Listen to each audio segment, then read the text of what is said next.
우리 헌법하고 개헌법은 비상기업 상황에서도 국회의 권한은 제한할 수 없는 것으로 규정하고 있습니다. 증인 포고문 초안 작성할 때 이런 사실은 알고 있었습니까? 그런데 이런 일항을 넣으셨다는 거죠. 그래서 알겠습니다. 국회에 수방사령관 이진우도 피청구인 대통령이 직접 그날 자정경에 전화를 해서 국회 상황 어떤지 물어보고 빨리 본회의장으로 가서 4명이 한 명씩 들쳐입고 나오라고 해라. 이렇게 진술을 했어요. 이진우가. 증인은 이 진술이 사실이 아닐 거라고 생각하시는 거죠? 예, 저는 이해할 수 없습니다. 왜냐하면 피청구인이 이런 지시를 안 했는데 증인의 부하들이 군통수권자인 대통령의 지시를 두고 거짓말을 할 이유가 뭘까요?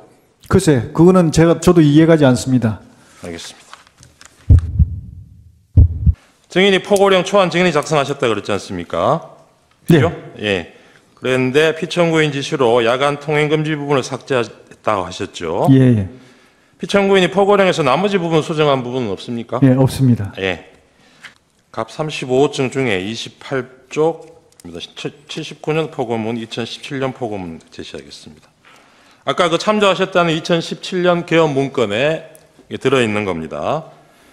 1979년, 그러니까 11.6 사태 때 개헌 포고문이에요. 이것도 네. 이때 한번 보셨죠? 예, 그렇습니다. 예, 그리고 2017년은 그것도 한번 보여주시죠. 이건 뭐 실제 상황은 아니고 이 개헌 문건 작성하면서 아마 참고용으로 작성이 된 것 같은데 이것도 보셨을 거고요. 네네.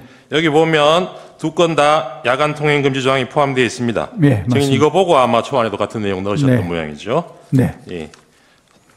방갈로 사망입니다. 그런데 증인이 작성한 이 사건 포고령 1항에는 아까 보셨듯이 국회와 지방의회, 정당의 활동과 정치적 결사, 집회 시위 등 일체의 정치 활동을 금한다라고 되어 있습니다. 네. 그런데 이 국회의 정치 활동을 금지하는 포고령은 아까 앞에 보여드렸던 1979년 포고문이나 2017년 포고문은 물론이고 1961년 5.16 쿠데타 이후에 있었던 6번의 포고문 어디에도 등장하지 않습니다. 네. 증인 어떤 포고문을 보고 이 조항을 참조해서 넣은 겁니까? 그거는 혹시 그거 보셨는지 모르겠는데요.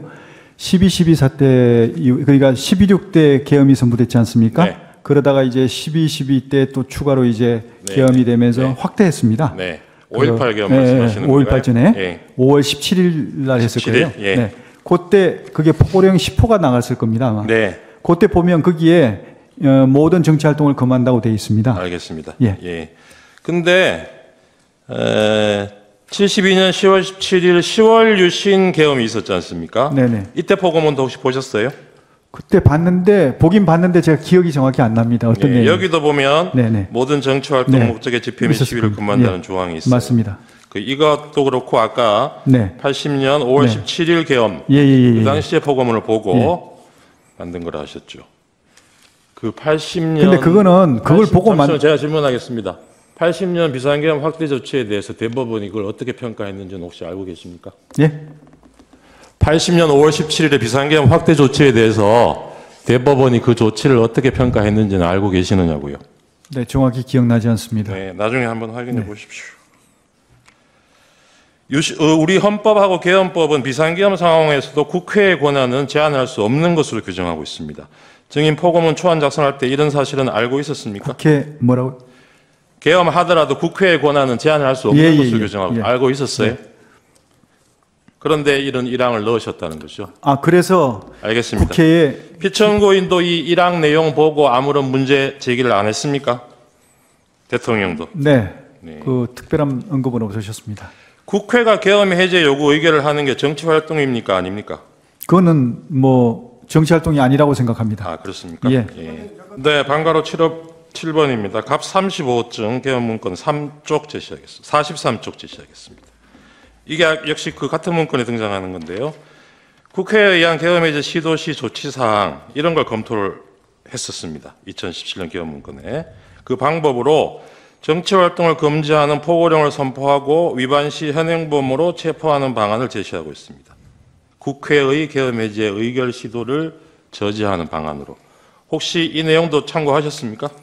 이 내용은 참고한 게 아니라 있는 거는 확인했는데 이거는 뭐 가치가 없는 것 같아서 별로 그렇게 중요하게 생각지 않았습니다. 알겠습니다. 실제로 국회 출입을 통제하는 그 시간대를 보면 경찰에서는 포고령 선포되기 전에는 일시 국회 출입을 허용했다가 선포 이후에 다시 국회 출입을 전면 통지했습니다. 이 조항, 그러니까 포고령의 이 조항은 국회의원이 계엄해제 의결을 위해서 국회 청사내로 들어가는 것을 막기 위해서 넣은 거 아닙니까? 그렇지 않습니다. 그렇게 했다면 본청에 들어오시는 의원님들은 아무도 제재를 안 받았는데 네. 그럼 왜 그렇게 했습니까? 알겠습니다. 9항입니다. 이 사건 포고령 5항에 보면 전공의 등 의료인을 대상으로 본업에 복귀할 것을 명하고 위반 시 처단한다 이렇게 규정하고 있습니다. 기억나시죠? 네. 이 조항도 증인이 초안에 포함시킨 것입니까? 맞습니다. 의료인과 같은 특정 직업군에 대한 언급이 계엄사 포고문에 등장하는 것도 이 사건 포고령이 처음인 걸로 보입니다. 이걸 어떻게 이런 걸 넣으셨어요? 당시에 그 파업이 장기화되면서 의료 시스템 붕괴로 인해 가지고 국민의 건강과 안전에 굉장히 위협을 받고 있었습니다. 알겠습니다. 그래서 피청구인이 초안에 없던 업무 복귀를 예, 내린 피청구인이 것입니다. 초안에 없던 걸 넣으라고 한 게 아니고 초안 처음부터 증인이 넣었던 내용이라는 말씀인가요? 들어있던 내용이라는 건가요? 그렇습니다. 예, 알겠습니다. 복귀 명령을 내린 겁니다. 네, 네. 10항입니다. 갑 34호증의 6 피청구인의 페이스북 게시글 6쪽입니다. 2차 탄핵 표결을 앞둔 12월 12일 날 대국민 담화에서 피청구인이 계엄 선포 이후로 부정선거를 언급하고 있는 글이 올라온 적이 있습니다. 혹시 이걸 보신 적 있습니까? 처음 봤습니다. 네. 그 다음에 1월 15일 피청구인 페이스북에 자신의 이름으로 올린 글에서 부정선거 증거가 너무 많다. 선거소송 투표한 검표에서 엄청난 가짜 투표지가 발견되었다. 이렇게 얘기한 적이 있는데 이거 내용 혹시 보셨습니까? 예. 보셨습니까? 어떤 걸 지금 여기서 지금 보고 있습니다. 아니요. 이 시점에. 이 시점에는 예. 못 봤습니다. 예, 그 뒤에도 이 페북 글을 실제로 보신 적은 없으시죠, 그러면? 제가 볼 아마 여건이 안 됐을 겁니다. 네, 네. 알겠습니다. 평소에도 부정선거 얘기를 많이 하셨나요? 피청구인이? 부정선거에 대해서는 관심을 많이 가지신 게 그중에 잠깐만 좀 말씀드리겠습니다. 잠시만요. 제가 부정선거 증거가 너무 많다. 이런 얘기도 하신 적이 있습니까? 예, 왜냐하면 그러면 실제로 이 사건 탄핵 청구 답변서에도 피청구인 측에서는 부정선거를 배선계엄 선포의 중요한 이유로 들고는 있습니다. 그런 것 같으면 계엄 선포 대국민 담화에서는 그 얘기가 왜 한마디도 없었죠? 왜 그러냐면요. 부정선거와 관련한 것은 의혹이 굉장히 많고 방금 우리 변호사님 말씀하신 대로 청구인 말씀하신 대로 의혹이 굉장히 국민적 의혹이 많고 여기서는 부정선거의 증거가 너무나 많다 이렇게 정보도 많지만 아직까지 그것이 확인된 게 없습니다. 그래서 이것을 공식적으로 부정선거가 많다 이렇게 얘기할 수 없기 때문에 알겠습니다. 담화문에는 안 넣었지만 네. 이런 어떤 국민적인 알겠습니다. 의혹을 해소하려면 반드시 실체 확인이 필요하다. 18항으로 그래서 넘어가겠습니다. 실제로 투입이 된 겁니다. 그날 계엄 선포하던 저녁에 7시 20분경에 종로구 삼청동에 있는 대통령 안가에서 대통령, 피청구 그러니까 증인, 조지호 경찰청장, 김봉식 서울청장 이렇게 만난 적이 있죠. 네. 이 자리에서 피청구인이 조지호와 김봉식에게 종북 좌파 세력 때문에 나라가 상당히 혼란스럽다. 오늘 밤 10시에 비상계엄 선포한다. 해야겠다. 계엄이 선포되면 계엄군이 국회 여러 장소에 출동할 것이니 경찰이 나가서 국회 통제 잘해달라. 이런 얘기 하셨죠. 뭐 정확한 표현은 기억 안 납니다만 네. 하여튼 뭐 증인 이 자리에서 김봉식, 조지호한테 아까 그런 A4 용지 한 장씩 나눠주셨다는 거죠. 예, 그렇습니다. 여기에 보면 뭐 2200 국회 2300 민주당사 이런 내용으로 적혀 있다 그래요. 네. 앞에 숫자는 시간을 얘기하는 거겠죠? 아마 그럴 겁니다. 네. 여기에 뒤에 장소가 민주당사, 선거관리위원회, 국회, 방송사 MBC, 여론조사 꽃 적어서 주신 거 맞습니까? 아마 기억을 정확히 못하겠나 하여튼 그런 부분이 들어가 있습니다. 네. 꽃하고 뭐 이런 게. 서울청장 거하고 경찰청장 거 문건 중에 혹시 다른 내용이 있습니까? 동일합니까? 동일합니다. 예. 24항으로 넘어가겠습니다. 계엄군, 상당수 계엄군이 실제로 계엄 선포하기 전에 이미 출동할 대상 건물 주변에 이동해 있었던 것으로 보이는데 이건 증인이 그렇게 명령했기 때문인 네, 거죠? 그렇습니다. 네. 알겠습니다. 26항으로 넘어가겠습니다. 증인 11시 50분 당일 밤에 23시 50분에게 곽종근에게 707 특수임무단병력 추가로 국회에 투입하라고 지시하신 적 있죠? 네, 그때 이제 병력이 지금 본청에 들어가 있는 병력이 너무 적은 것 같아서 추가 알겠습니다. 가능하냐 그랬더니 예. 707 인원이 좀 예. 남아 있다. 그래서 그러면 정원이 가능하면 그 알겠습니다. 투입하라. 그래서 아까 얘기한 180명이 들어온 겁니다. 네, 27항입니다. 네. 한 30분 뒤에 박정근한테 다시 전화해서 국회의원이 150명이 안 되도록 막아라. 빨리 의사당 문 열고 안으로 들어가서 안에 있는 국회의원들 데리고 나와라. 이렇게 제시하신 적이 있죠. 그건 불가능한 일입니다. 알겠습니다. 증인 아까 국회의원 국회에 들어가는 걸 통제하라고 못 들어가게 하라고 지시하신 적이 증인도 없고 피청구인도 없고 이렇게 말씀하셨어요. 네. 아까 증인은 그 국무회의 하다가 10시 반 되니까 그 합참 전투통제실로 옮겨서 예. 지휘관회의 주재를 하시고 거기서 그러면 대통령 국민 담화하는 거는 TV로 보셨겠네요. 그렇습니다. 그 뒤로도 국회 앞 상황 같은 거 TV 화면으로 계속 보셨죠? 보고 계셨죠? 그때는 초기 상황에서 네. 제가 조치할 게 좀 많아가지고 네. 화상회의도 해야 되고 네네네. 또 화상회의는 언제 끝났습니까?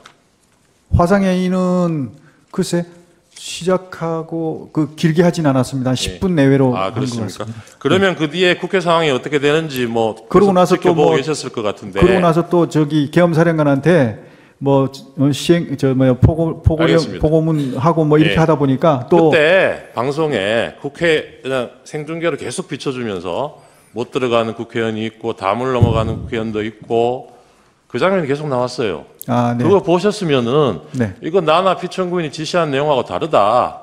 다시 지시를 하셨어야죠. 그러니까 제가 초기에는 업무 이렇게 지시하고 뭐 정리하느라고 그걸 못 TV를 보셨다는 예, 말씀입니까? 그렇습니다. 알겠습니다. 지금 수방사령관 이진우도 피청구인 대통령이 직접 그날 자정경에 전화를 해서 국회 상황 어떤지 물어보고 빨리 본회의장으로 가서 4명이 1명씩 덜쳐입고 나오라고 해라. 국회의원이 190명 들어왔다는데 실제로 들어왔다는지 확인이 안 되는 거고 뭐 해제됐다 하더라도 2번, 3번 계엄령 선포하면 되니까 계속 진행해라. 이렇게 진술을 했어요. 이진우가. 증인은 이 진술이 사실이 아닐 거라고 생각하시는 거죠? 예, 저는 이해할 수 없습니다. 그런데 왜냐하면 피청구인이 이런 지시를 안 했는데 증인의 부하들이 군통수권자인 대통령의 지시를 두고 거짓말을 할 이유가 뭘까요? 글쎄 그거는 저도 이해가지 않습니다. 알겠습니다. 여러분들은 지금까지 이런 이슈들을 보게 되면 어떤 생각이 드셨나요? 제가 항상 여러분들께 뉴스만 평소에 잘 챙겨보셔도 돈이 된다. 돈을 벌 수 있다고 말씀을 드렸는데요. 그 이유는 제가 지난 5월 초에 여러분들께 뭐라고 말씀을 드렸죠? 지금은 정부가 주목하고 있는 K푸드에 관심을 가져야 한다. 뉴스만 보고 끝내지 마시고 투자 쪽으로 한번 생각해 보셔야 한다. 라고 말씀을 드렸습니다. 그리고 나서 이런 썸네일들을 뉴스를 통해서 많이 보셨을 텐데요. 이렇게 정부가 정책으로 밀어주는 산업이 이슈가 됐을 때 정보에 민감한 부자들은 어떻게 생각할까요? K푸드 관련주는 뭐가 있는지, 어떤 종목이 나에게 돈을 벌어다 줄 수 있는지를 생각한다고 말씀을 드렸죠? 그 이유가 뭐냐 하면 부자들이 봤을 때는 이슈가 곧 돈으로 이어지고 이런 이슈들이 돈을 벌어준다는 경험적 확신이 있기 때문에 부자들은 항상 이런 사회적 이슈들을 관심 있게 챙겨본다고 말씀을 드렸습니다. 실제로 제가 지난번에 시청자분들과 함께하는 주식으로 수익 내기 이벤트를 진행했었는데요. 당연히 100% 무료로 진행했고 여기 보시면 저한테 구독이라고 문자 남겨주신 모든 시청자분들께 이렇게 K푸드 관련주 중에 가장 급등할 확률이 높은 한성기업 딱 한 종목을 여러분들에게 추천을 드렸어요. 그러면서 여기 나와 있는 대로 정확하게 얼마에 사야 하는지 그리고 어느 정도 올랐을 때 팔아야 하는지 이런 부분들까지 자세하게 알려드렸었는데 결과가 어떻게 되었죠? 오른쪽을 보시면 아시겠지만 제가 5월 2일에 문자로 이 한성기업을 소개해드리고 나서 주가가 이렇게 2배 넘게 급등이 나왔다. 그래서 당시에도 굉장히 많은 분들이 제가 드린 한성기업으로 수익을 내셨을 텐데요. 다시 한번 축하드린다고 말씀을 드리고 이번에도 마찬가지입니다. 최근에 정부가 집중적으로 밀고 있는 산업이 해외 건설 시장이고 그 중에서도 K신도시에 대한 관심도가 계속해서 높아지고 있기 때문에 관련 종목들이 부각받을 수밖에 없다. 그 중에서도 정부가 가장 핵심적으로 밀어줄 것으로 예상되는 K신도시 대장주 한 종목에 돈이 몰릴 것이다. 당연히 우리가 이쪽으로 생각해야 한다는 겁니다. 그래서 이번에도 지난번과 똑같이 저에게 신청이라고 문자 보내주시면 정부가 강력하게 추진할 것으로 예상되는 K신도시 정책주 중에 앞으로 대장주 역할을 하면서 주가가 가장 크게 급등할 한 종목을 구독자분들에게 문자로 종목명과 사고파는 시점을 모두 알려드리겠습니다. 그래서 여러분들이 주식으로 돈 버는 연습을 한번 해보시라 이렇게 말씀을 드리고 지금 이 영상을 보시는 시청자분들 중에 나도 이번 종목이 궁금하다 하시는 분들은 누구나 상관없이, 그리고 어느 시간대나 상관없이 부담 없이 이렇게 상단에 제 번호를 항상 남겨놓고 있습니다. 제 번호 010-4406-8870번으로 저에게 지난번처럼 신청이라고 문자 보내주시면 제가 이번에도 똑같이 무료 추천 급등주 문자를 보내드리겠습니다. 이해되시죠? 그래서 제 번호 010-4406-8870번으로 신청이라고 문자 보내주시면 여러분들이 직접 이슈를 통해서 돈 버는 연습을 해보실 수가 있는 거고, 제가 돈을 받는 것도 아니고 투자를 대신해드리는 것도 아니기 때문에 부담 없이 신청해주시면 되는 겁니다. 그리고 수익이 나면 저는 다른 것은 바라지 않습니다. 제 채널에 구독, 좋아요 한 번씩만 눌러주시면 감사하겠습니다.